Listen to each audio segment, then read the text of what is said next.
সারাদিন শুধু এর গাছে তার গাছে ঘুরে বেড়ানো। বস বস, এখানে বস, চুপ করে বস।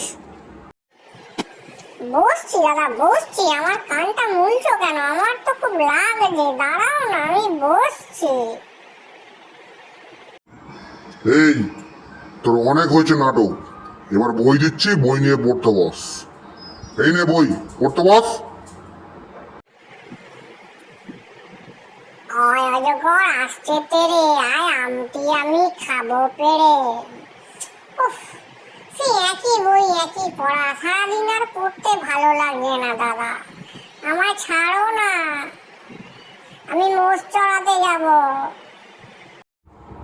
মোষ চড়াতে যাবি? যা, তোর পড়াশোনা আর হবে না।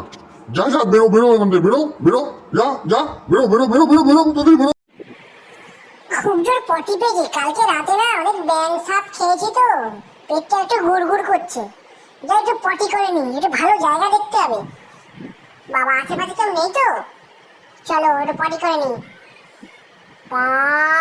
এই, তাড়া করেছি আমাকে বাগানের মালিক, তারা চলো। উফ, কি শান্তি পেলাম। চলো এবার একটু দাঁতটা ব্রাশ করে নি। দাঁতে কি ময়লা জমেছে কতদিন ধরে, দাঁতে ময়লা জমেছে, ময়লাগুলো ভালো করে পরিষ্কার করে নি।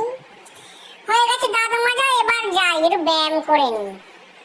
হ্যাঁ ব্যায়াম, 1 2 3, ব্যায়াম হয়ে গেছে। ও মা, আমার গাছে তো ডিমগুলো আছে, ডিমগুলো একবার দেখে আসি। চলো চলো তো ডিম যাই। এই উঠে পড়লাম গাছে। ডিমগুলো কোথায় গেল? এই বাবা, আমার ডিমগুলো কোথায় গেল?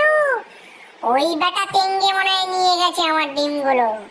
তাড়াতাড়ি বাইকটা নিয়ে যাই স্টার্ট দিয়ে, ও মনে হচ্ছে নিয়ে গেছে ওর জায়গায়। বাইকটা কোথায় গেল? বাইকটা, এই বাইক পেয়ে গেছি। বাইকে স্টার্ট দি, চলো goat goat goat goat goat goat goat goat goat goat goat goat goat goat goat. এই বেটা তেঙ্গেকে ধরতে পেরেছি আমি। ও মা, তেঙ্গে তো আবার তেড়ে আসছে আমার দিকে। ওরে বাবা গো, এই তেঙ্গে তুই আমার ডিম নিয়েছিস? তেঙ্গে, তুই আমার ডিম নিয়েছিস সত্যি করে বল। ও মা, তেঙ্গে আবার আমাকে কামড়াতে আসছে গো। ওরে বাবা গো।